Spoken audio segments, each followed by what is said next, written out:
Hi, welcome to the squad. This is Kodayo. போன episode of the C++ சீரீஸில் வந்து நம்ம அரித்மெட்டிக் ஆப்ரேட்டர்ஸ் பார்த்துருந்தோம், ப்ளஸ் சைஸ் எப்படி கண்டுபிடிக்கணும் அப்படிங்கிறதையும் பார்த்துருந்தோம். இந்த வீடியோவில் வந்து இன்னும் 2 other டைப்ஸ் ஆஃப் ஆப்ரேட்டர்ஸ் பார்க்க போகிறோம். ஓகே, நான் ஃபஸ்ட்டு நியூ ஃபைல் கிரியேட் பண்ணிடுறேன். என்ன அப்படின்னா, அசைன்மெண்ட் ஆப்ரேட்டர் பார்க்க போகிறோம், அதுக்கப்புறம் கம்பேரிசன் ஆப்ரேட்டர் பார்க்க போகிறோம். ஃபஸ்ட் இந்த அசைன்மெண்ட் ஆப்ரேட்டருக்கு வந்துடலாம். ஓகே, இப்போ வந்து நம்ம ஒரு வேரியபிளை டிக்ளேர் பண்ணி இனிஷியலைஸ் பண்ணுறோன்னு வச்சுக்கோங்களேன். இப்போ வந்து int age is equal to 24 அப்படின்னு சொல்லி கொடுக்குறேன். இது நம்மளுக்கு டிக்ளரேஷன் அண்ட் இனிஷியலைசேஷன் அப்படின்னு தெரியும். அண்ட் இந்த இடத்துல நம்ம என்ன பண்ணுறோம், 24ங்கிற வேல்யூவை ஏஜ் அப்படிங்கிற வேரியபிளுக்கு அசைன் பண்ணுறோமா. உன்னோட வேல்யூ வந்து இதுதான், உனக்கு இருக்கிற டேட்டா வந்து இதுதான் அப்படின்னு சொல்லிட்டு அசைன் பண்ணுறோம் இல்லையா. ஸோ அந்த இனிஷியலைசேஷன் அசைன்மெண்ட் தானே அது. ஸோ இதுக்கு நம்ம யூஸ் பண்ணுற ஆப்ரேட்டர் இருக்கு இல்லையா, ஈக்குவல் டு. ஸோ இதுதான் வந்து first assignment operator. Okay, so இந்த மாதிரி இன்னும் கொஞ்சம் அசைன்மெண்ட் ஆப்ரேட்டர்ஸ் இருக்குது, அதெல்லாம் தான் வந்து பார்க்க போகிறோம். ஓகே, இந்த ஈக்குவல் டு வந்து இதுதான் ஒரு first and foremost assignment operator. இதுக்கு அடுத்து என்னெல்லாம் அசைன்மெண்ட் ஆப்ரேட்டர் இருக்குன்னா, அரித்மெட்டிக் ஆப்ரேட்டர்ஸ் என்னெல்லாம் இருக்குது, அது எல்லாத்துலேயுமே ஒரு அசைன்மெண்ட் வேரியேஷன் உண்டு. ஓகே, இந்த ஈக்குவல் டு ஒன்று இருக்குது, இதை விட்டுருங்க. இது இல்லாமல் ப்ளஸ்ன்னு ஒரு அரித்மெட்டிக் ஆப்ரேட்டர் இருக்கா, மைனஸ்னு ஒரு அரித்மெட்டிக் ஆப்ரேட்டர் இருக்கா, ஸ்டார்னு ஒரு அரித்மெட்டிக் ஆப்ரேட்டர் இருக்கா, ஸ்லாஷ்னு ஒரு அரித்மெட்டிக் ஆப்ரேட்டர் இருக்கா, பர்சன்டேஜ்னு ஒரு அரித்மெட்டிக் ஆப்ரேட்டர் இருக்கா. இது எல்லாத்துலேயுமே ஒரு அசைன்மெண்ட் ஆப்ரேட்டர் வேரியேஷனும் வந்து இருக்குது. ஓகே, எல்லா அரித்மெட்டிக் ஆப்ரேட்டருக்கும் ஒரு அசைன்மெண்ட் ஆப்ரேட்டர் வேரியேஷன் இருக்குது. ஈக்குவல் டு வந்து அப்படியே இருக்கும். இது என்னலாம் அப்படி எப்படி வந்து இது மாதிரி பக்கத்தில் பார்த்து ஈக்குவல் டுன்னு போடுறேன்ல, இது மாதிரி தான் இருக்கும். அது எதுக்கு எப்படி யூஸ் ஆகுது அப்படின்னா, இப்போ வந்து நம்ம ஒரு 2 வேரியபிள் வச்சுருக்கோம்னு வச்சுக்கோங்களேன். Int n1, n2, number 1 number 2ன்னு வச்சுக்கோங்க.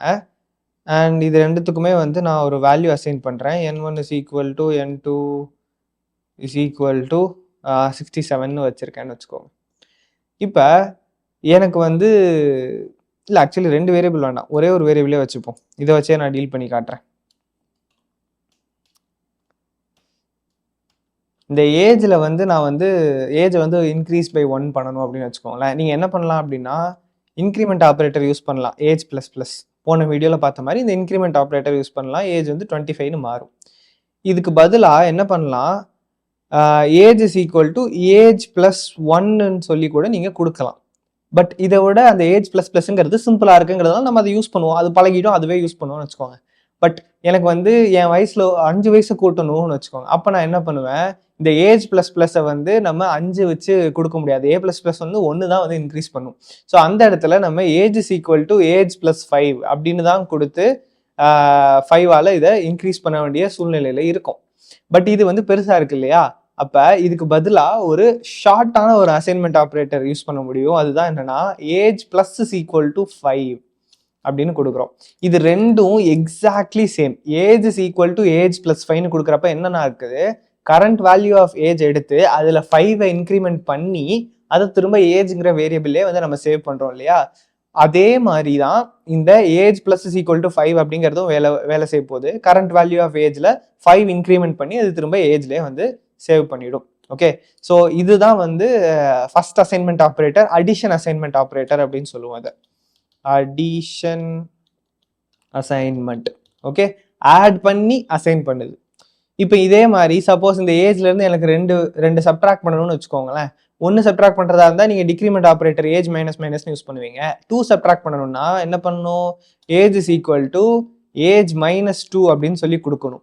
பட் இப்படி கொடுக்கறதுக்கு பதிலாக நீங்கள் என்ன கொடுக்கலாம், age minus is equal to 2 அப்படின்னு சொல்லி கொடுக்கலாம். இது வந்து subtraction assignment. Actually subtraction spelling தப்புன்னு நினைக்கிறேன். சப்ட்ராக்ஷன் தெரியல, பட் இதுதான் சப்ட்ராக்ஷன் அசைன்மெண்ட் அப்படின்னு சொல்லுவோம். சப்ட்ராக்ட் பண்ணிட்டு அதை வந்து அசைன் பண்ணுது. Age is equal to age minus 2 அப்படிங்கிறதுக்கு பதிலாக age minus is equal to 2 அப்படின்னு பண்ணலாம். இதே மாதிரி உங்களுக்கு இந்த பேட்டர்ன் புரிஞ்சிருக்கும். இதே மாதிரி age is equal to age into 6ன்னு கொடுக்கணும்னு வச்சுக்கோங்களேன். அதை அப்படி கொடுக்கறதுக்கு பதிலாக age star is equal to 6 அப்படின்னு சொல்லி கொடுக்கலாம். இது வந்து you guessed it, multiplication assignment operator. Okay, எல்லா இடத்துலையும் ஸ்பெல்லிங் மிஸ்டேக்கு. அதே மாதிரி டிவிஷனுக்கும் age is equal to age divided by 6ன்னு கொடுக்கறதுக்கு பதிலாக age slash is equal to 6 அப்படின்னு சொல்லி கொடுக்கலாம். இது வந்து டிவிஷன் அசைன்மெண்ட் ஆப்ரேட்டர் அப்படின்னு சொல்லுவோம். ஓகேவா? அதே மாதிரி மாடுலோக்கும் இருக்குது. Age is equal to age modulo 10 அப்படின்னு கொடுக்கறதுக்கு பதிலாக age modulo is equal to 10 அப்படின்னு சொல்லி கொடுத்துடலாம். Okay, modulo assignment operator. So இதுதான் இந்த அசைன்மெண்ட் ஆப்ரேட்டர்ல இருக்கிற டிஃப்ரெண்ட் டைப்ஸ் வந்து இதுதான். இந்த மாதிரி பெருசாக எழுதுறதுக்கு ஒரு ஷார்ட் ஹேண்ட் வெர்ஷன் அப்படின்னு கூட நீங்கள் வந்து நினச்சிக்கலாம். ஸோ நிறைய இடங்கள்ல நம்ம இதை வந்து யூஸ் பண்ணுவோம். அந்த மாதிரி ஃபுல்லாக எழுதுறதுக்கு பதிலாக இந்த மாதிரி நம்ம யூஸ் பண்ணுவோம். அண்ட் நம்ம இந்த அவுட்புட் கெஸ் பண்ணுற மாதிரியான கொஸ்டின்ஸ்லாம் வந்து கேட்பாங்கல்ல சில இன்டர்வியூஸில், அந்த மாதிரி நேரத்தில் கேட்குறப்பெல்லாமே வந்து இந்த மாதிரி தான் கொடுத்து மேலும் கூட ஒரு லேயர் ஆஃப் காம்ப்ளெக்சிட்டி கொஞ்சம் குழப்பி விடலாம் அப்படிங்கிறதுக்காக இந்த மாதிரி தான் வந்து கேட்பாங்க. ஸோ இது உங்களுக்கு புரிஞ்சிருக்கும் அப்படின்னு நினைக்கிறேன். நான் வேணா ஒரு தடவை ரன் பண்ணி காட்டிடுறேன். சி அவுட் ஏஜ், இது அநியாயத்துக்கு ஒரு ரேண்டமான ஒரு வேல்யூவாக வரப்போகுது. பட் யா, அசைன்மெண்ட் அது கரெக்டானு கூட நம்மளால வெரிஃபை பண்ண முடியாது. ஓகே, என்ன எங்கேயோ செமிகோலனை விட்டுருக்கேன். எங்கே செமிகோலனை விட்டுருக்கேன்? இந்த இடத்துல விட்டுருக்கேன்.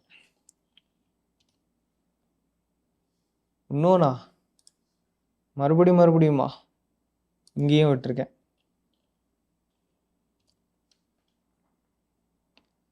ஓகே, 0ன்னு வருது. ஸோ ஏதோ ஒரு இடத்துல ரொம்ப குறைச்சிருக்கோம், அதனால அது 0ன்னு வருது. +5 - 2 அது பிரச்சனை இருக்காது. இன்டூ டிவைட் பண்ணுறப்ப எனக்கு தெரிஞ்சு 0 ஆக்கிட்டோம் அப்படின்னு சொல்லிட்டு நினைக்கிறேன். ஆனால் இன்டூ 6 டிவைடட் பை 6 தானே பண்ணியிருக்கோம். எங்கே இது 0 ஆச்சு? மாடுலோ 10 போட்டப்ப 0 ஆயிருக்குமோ? இது மாடுலோ 10க்கு பதிலாக மாடுலோ 1ன்னு கொடுக்குறேன். மாடுலோ 1ன்னு கொடுத்தீங்க அப்படின்னா அந்த நம்பரே தான் ரிமைண்டராக வரும். இப்போயும் 0. அப்போ இடையில வேற எங்கே அது 0வா மாறுது அப்படின்னு சொல்லி பார்ப்போமா? இதை வந்து இங்கே பிரிண்ட் பண்ண வேண்டாம், 6ஆல் டிவைட் பண்ணுறதுக்கு முன்னாடி வைப்போம். இங்கே வந்து 1080 இருக்குது. ஸோ 1080 வந்து நம்ம 6ஆல் டிவைட் பண்ணுறோம். டிவைட் பண்ணி வர்றத 2 தடவை டிவைட் பண்ணுறோம் அப்படின்னு ஆகுதா? அப்போ இதுக்கப்புறம் என்ன ஆகுதுன்னு சொல்லி பார்க்கலாம். 6ஆல் டிவைட் பண்ணதுக்கப்புறம் ஓகே, இங்கே 13 இருக்குது. அப்போ எங்கள் ஏஜ் மாடுலோ 1 என்ன வரணும்? Age is equal to age modulo 1. 1ஆல் டிவைட் பண்ணுறீங்க அப்படின்னா ரிமைண்டர் என்ன வரும்? 1ஆல் டிவைட் பண்ணாலே ரிமைண்டர் வந்து 0 தான் ஆயிரும். ஸோ என்னோட மிஸ்டேக் தான் இந்த இடத்துல. இதுதான் இது வந்து இப்போ இந்த இடத்துல வந்து கரெக்டாக பார்த்தீங்கன்னா இப்போ அவுட்புட் என்ன வருது? அவுட்புட் வந்து 13 வருது. ஸோ அதை நீங்கள் 10ஆல் டிவைட் பண்ணீங்கன்னாலும் ரிமைண்டர் வந்து 0. ஸோ இந்த இடத்துல மாடுலோ 10 போட்டப்ப நம்மளுக்கு அதனால தான் வந்து 0 அப்படின்னு சொல்லிட்டு வந்துச்சு. ஓகே, ஏன்னா 30 டிவைடட் பை 10 வந்து 3 கோஷன்ட்ல 3 ரிமைண்டர் வந்து 0ன்னு வரும். ஸோ அதனால நம்மளுக்கு ஆன்சர் வந்து இங்கே 0 அப்படின்னு வருது. ஸோ நான் அதுக்கு பதிலாக இப்போ 1 கொடுத்தா எந்த நம்பரை கொடுத்தாலும் அது வந்து 1ஆல் டிவைட் பண்ணுறப்போ உங்களுக்கு ரிமைண்டர் 0 தான் வரும். ஸோ அந்த நம்பர் என்னவா இருக்கணுங்கிற அவசியமே கிடையாது. ஏன்னா எல்லா நம்பர்ஸுமே வந்து perfectly divisible by 1. So remainder வந்து 0 தான் வரும், அதனால 0 வருது. பட் நம்ம டிவைடட் பைக்கு வந்து ஒரு பெரிய நம்பராக கொடுத்தோம்னு வச்சுக்கோங்களேன், 100 அப்படின்னு சொல்லி கொடுக்குறேன். அப்படி இருக்கிற பட்சத்தில் அந்த நம்பர் 100க்குள்ளே இருக்கிற பட்சத்தில் நம்பரே அப்படியே ஆன்சராக வந்துடும். ஸோ 30 அப்படின்னு வந்துருச்சு. ஓகே, ஸோ அசைன்மெண்ட் ஆப்ரேட்டர் உங்களுக்கு புரிஞ்சிருக்கும்னு நினைக்கிறேன். சிம்பிள் தான். இந்த ஒரு மாதிரி ஷார்ட் ஹேண்ட் நோட்டேஷன் மாதிரி வச்சுக்கோங்களேன். அந்த மாதிரி ஃபுல்லாக எழுதுறதுக்கு பதிலாக இந்த மாதிரி நம்ம யூஸ் பண்ணிக்க முடியும். Okay, moving on to the next type of operators. அது என்ன அப்படின்னா லாஜிக்கல் ஆப்ரேட்டர்ஸ் நம்ம அடுத்து பார்ப்போம். கம்பேரிசன் ஆப்ரேட்டர்ஸ் முதல்ல பார்த்துடலாம். Okay, so comparison operators. இந்த கம்பேரிசன் ஆப்ரேட்டர்ஸ் வந்து நம்மளுக்கு ஆக்சுவலி ரொம்ப யூஸ்ஃபுல்லாக இருக்கும் ப்ரோக்ராமிங்கில். ஃபியூச்சரில் வந்து நம்ம கண்டிஷனல் ஸ்டேட்மெண்ட்ஸ், லூப்பிங் ஸ்டேட்மெண்ட்ஸ்லாம் பார்ப்போம். அப்போல்லாம் வந்து இந்த கம்பேரிசன் ஆப்ரேட்டர் வந்து ரொம்ப யூஸ்ஃபுல்லாக இருக்கும். ஸோ பேசிக்காக என்னென்னா, இப்போ நம்மகிட்ட வந்து 2 நம்பர் இருக்குன்னு வச்சுக்கோங்களேன். இன்ட் n1 அதுக்கு வந்து ஒரு 56ன்னு ஒரு வேல்யூ வச்சுக்கிறேன். அதே மாதிரி இன்ட் n2 அதுக்கு வந்து ஒரு 56 வேணாம் 45ன்னு ஒரு வேல்யூ வச்சுக்கிறேன். 2 நம்பர் வச்சுக்கிறேன். இப்போ இது 2ல் எது பெருசு அப்படின்னு சொல்லி எனக்கு தெரியணும்னு வச்சுக்கோங்களேன். அப்ப என்ன பண்ணணும்? நம்மள்ட்ட இருக்கிற எந்த ஆப்பரேட்டர் வச்சும் அதெல்லாம் கண்டுபிடிக்க முடியாது. நம்ம இதுவரைக்கும் பார்த்தது ஆட் பண்றதுக்கு பார்த்திருக்கோம், சப்ட்ராக்ட் பண்றதுக்கு பார்த்திருக்கோம். பேசிக்கா அந்த அரித்மெட்டிக் ஆப்பரேட்டர்ஸ்லாம் பார்த்துட்டோம், அசைன்மென்ட் ஆப்பரேட்டர்ஸ்லாம் பார்த்துட்டோம். இத வச்சு நம்மளால கம்பேர் பண்ண முடியாது. ஒரு நம்பர விட இன்னொரு நம்பர் பெருசா இருக்குதா, குட்டியா இருக்குதாங்கிற அந்த கம்பேரிசன் பண்றதுக்கான ஆப்பரேட்டர்ஸ் எதுவும் நம்ம பார்க்கல. ஸோ அததான் வந்து நம்ம பார்க்க போறோம். ஸோ இந்த கம்பேரிசன் ஆப்பரேட்டர்ஸ்ல என்னலாம் இருக்குன்னா, greater than, less than, greater than or equal to, less than or equal to, equal to, not equal to, இதெல்லாம் தான் கம்பேரிசன் ஆப்பரேட்டர். ஓகே, ஸோ இதெல்லாம் என்னன்னு சொல்லி ஒரு ஒன்றா பார்க்கலாம். இப்போ நான் வந்து ஒரு சிஓஹெச் ஸ்டேட்மெண்ட் எழுதிக்கிறேன். அண்ட் இந்த சிஓஹெச் ஸ்டேட்மெண்ட்ல n1 கிரேட்டர் தேன் n2 அப்படின்னு சொல்லி கொடுக்குறேன். ஓகே, அண்ட் இதை வந்து ஒரு பாராந்தசிஸ்குள்ள கொடுக்கணும். இந்த சிம்பிளை வந்து பாராந்தசிஸ்ன்னு சொல்லுவோம் இல்லையா, நம்ம இங்கே பார்த்துருப்போம், ஃபங்க்ஷன்லேயே பார்த்துருப்போம். ஸோ அந்த பாராந்தசிஸ்குள்ள n1 கிரேட்டர் தேன் n2 அப்படின்னு சொல்லிட்டு கொடுக்குறேன். ஸோ அந்த n1 கிரேட்டர் தேன் n2னா என்ன அர்த்தம்? நம்பர் 1 வந்து இங்கே 56, அது வந்து கிரேட்டர் தேன் 45 செக் பண்ணுது. ஆன்சர் வந்து ட்ரூ அப்படின்னு சொல்லிட்டு வரணும். அண்ட் இதை நம்ம ரன் பண்ணுறப்ப நம்மளுக்கு ஆப்வியஸ்லி இங்கே 1 அப்படின்னு சொல்லிட்டு வருது. எதனால் 1ன்னு வருது அப்படின்னா, நம்ம C++ பொறுத்த வரைக்கும் பேக்ரவுண்டில் ட்ரூ ஆர் ஃபால்ஸ் அது 1s and 0s தான் வந்து ஹேண்டில் பண்ணுது. ட்ரூனா 1, ஃபால்ஸாக இருந்தால் 0. நம்ம ஆல்ரெடி இந்த பூல் டேட்டா டைப்ஸ் பார்க்குறப்பே வந்து இதை வந்து பார்த்துருப்போம். ஸோ இப்போ n1 கிரேட்டர் தேன் n2ங்கிறது வந்து ட்ரூ, அதனால ஆன்சர் நம்மளுக்கு 1ன்னு வருது. இதே இது இந்த கிரேட்டர் தேன் சிம்பிளுக்கு பதிலாக லெஸ் தேன் சிம்பிள் நான் கொடுக்குறேன்னு வச்சுக்கோங்க. இப்போ ரன் பண்ணால் n1 லெஸ் தேன் n2 கேட்டிங்கன்னா அது ஃபால்ஸ். ஏன்னா 56 லெஸ் தேன் 45ங்கிறது ஃபால்ஸ் தான். ஸோ ஆன்சர் வந்து நம்மளுக்கு 0 அப்படின்னு வருது. சப்போஸ் இப்போ ரெண்டு நம்பரும் சேமாக இருக்குன்னு வச்சுக்கோங்களேன், 56. இப்போ வந்து லெஸ் தென் அப்படின்னு நம்ம பார்த்தோம் அப்படின்னா லெஸ் தெனுக்கு 0 அப்படின்னு சொல்லிட்டு வருது. ஓகே, ஏன்னா 56 இஸ் நாட் லெஸ் தென் 56 அப்படி தானே, அது ஃபால்ஸ், அதனால 0ன்னு வருது. இதே இது கிரேட்டர் தென் பார்க்குறேன், அப்பையும் ஃபால்ஸ்ன்னு வருது. ஏன்னா 56 வந்து அதோட அதிகமும் கிடையாது, அதோட கம்மியும் கிடையாது. அப்போ நான் என்ன பண்ணணும்? Greater than or equal to அப்படின்னு ஒரு செக் பண்ண வேண்டிய ஒரு சூழ்நிலை வருதுன்னு வச்சுக்கோங்களேன். அப்போ நான் என்ன பண்ணணும்? Greater than or equal to அப்படின்னு கிரேட்டர் தென் சிம்பிள் பக்கத்தில் ஒரு ஈக்குவல் டுவே போட்டுடலாம். ஸோ இப்போ இதுக்கு ஒரு எக்ஸாம்பிள் என்னன்னு பார்த்தீங்கன்னா, இப்போ வந்து நம்ம ஏஜே வச்சிருக்கோம், int age is equal to 24. நம்ம வந்து ஒரு அடல்ட்டா அப்படின்னு சொல்லி செக் பண்ணணும்னு வச்சுக்கோங்களேன்.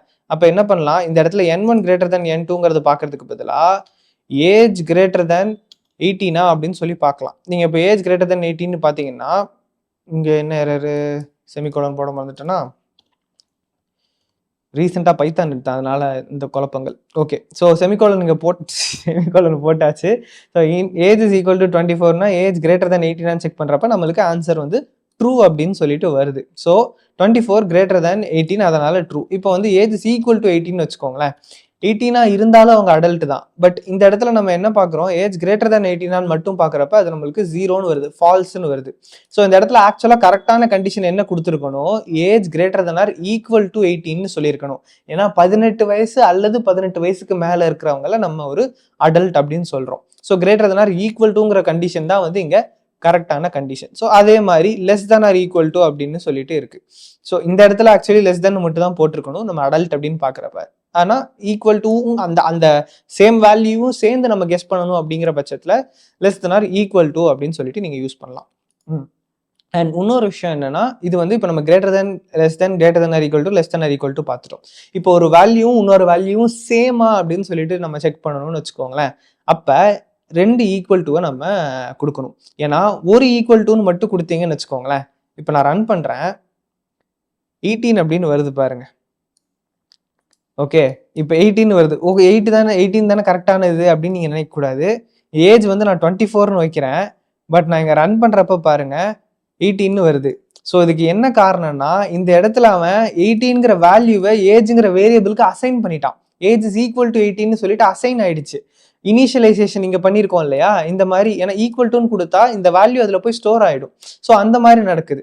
ஸோ அப்போ தான் வந்து நம்ம என்ன பண்ணணும்? ஒரு ஈக்குவல் டு கொடுக்கக்கூடாது, ரெண்டு ஈக்குவல் டு கொடுக்கணும். ஸோ ரெண்டு ஈக்குவல் டு கொடுத்தா தான் அதை செக் பண்ணி நம்மளுக்கு ட்ரூ ஆர் ஃபால்ஸ் வந்து கொடுக்கும். இங்கே வந்து 0 அப்படின்னு சொல்லுது. 0 அப்படின்னா ஃபால்ஸ். ஏன்னா ஏஜ் வந்து 24 வந்து ஈக்குவல் டு 18ங்கிறது ஃபால்ஸ் தான். ஓகே, இப்போ நான் ஏஜை வந்து 18னே கொடுக்குறேன். இப்போ ரன் பண்ணி பார்த்தோம்னா நம்மளுக்கு 1ன்னு வருது, ட்ரூன்னு வருது. ஸோ 18, 18 ரெண்டுமே வந்து சேம் வேல்யூ அப்படின்னு வந்து சொல்லிடுச்சு. ஓகே. சப்போஸ் இப்போ ஈக்குவலா இல்லைன்னு சொல்லி செக் பண்ணணும்னு வச்சுக்கோங்களேன், அதுக்கு வந்து நாட் ஈக்குவல் டு அப்படின்னு சொல்லுவோம். மேத்ஸ்ல வந்து நாட் ஈக்குவல் டுனா லெஸ் தென் கிரேட்டர் தேன் சிம்பிளா பக்கத்துல பக்கத்துல போடுவோம். இப்படி போடுவோம் நாட் ஈக்குவல் டு அப்படின்னு சொல்றதுக்கு. பட் இங்க கம்ப்யூட்டர் சயின்ஸ்ல பாத்தீங்கன்னா நாட் ஈக்குவல் டுக்கு ஒரு எக்ஸ்கிளமேஷன் ஈக்குவல் டு. எக்ஸ்கிளமேஷன் அப்படின்னா நாட் அப்படின்னு அர்த்தம். ஸோ எக்ஸ்கிளமேஷன் ஈக்குவல் டுன்னு போட்டிங்கன்னா இங்கே வந்து 0 அப்படின்னு வருது. ஏன்னா ரெண்டுமே வந்து ஈக்குவலாக இருக்குது. இதை 28ன்னு மாற்றுறேன். 28 வந்து நாட் ஈக்குவல் டு 18 தான். ஸோ அந்த நேரத்தில் நம்மளுக்கு ட்ரூ அப்படின்னு சொல்லிட்டு ஆன்சர் வரும். ட்ரூ அப்படின்னு சொல்லிட்டு ஆன்சர் வருது இல்லையா? ஸோ இதுதான் வந்து comparison operators greater than, less than, greater than or equal to, less than or equal to, equal to, not equal to. இந்த எல்லா கம்பேரிசன் ஆப்ரேட்டர்ஸுமே வந்து காமனாக நீங்கள் யூஸ் பண்ணுவீங்க. நம்ம ஃபர்தராக காம்ப்ளிகேட்டடான ப்ரோக்ராம்ஸ் எழுத ஆரம்பிக்கிறப்ப இந்த எல்லா கம்பேரிசன் ஆப்ரேட்டர்ஸும் கண்டிப்பாக நீங்கள் யூஸ் பண்ணுவீங்க. So assignment operators and comparison operators ரெண்டுமே பார்த்துருக்கோம். இது உங்களுக்கு புரிஞ்சிருக்கும் அப்படின்னு சொல்லிட்டு நினைக்கிறேன். ஒரு சின்ன ட்ரைட் அவுட் கொஸ்டின் உங்களுக்காக என்னன்னா, ஏஜ் இஸ் ஈக்குவல் டு அப்படின்னு சொல்லி போட்டுட்டு, int age is equal to உங்கள் ஏஜ் போட்டுட்டு, இஸ் அடல்ட் அப்படின்னு போட்டுட்டு நீங்கள் அந்த கம்பேரிசனையும் சேர்த்து ஒரே சிஅவுட் ஸ்டேட்மெண்ட்டில் எப்படி பிரிண்ட் பண்ணுவீங்க அப்படின்னு சொல்லி பண்ணிக்காமீங்க. அடுத்த வீடியோவில் இன்னும் 2 டைப் ஆஃப் ஆப்ரேட்டர்ஸ் இருக்காங்க. அது ரெண்டுத்தையுமே வந்து நம்ம அடுத்த வீடியோவில் பார்க்கலாம். டாடா.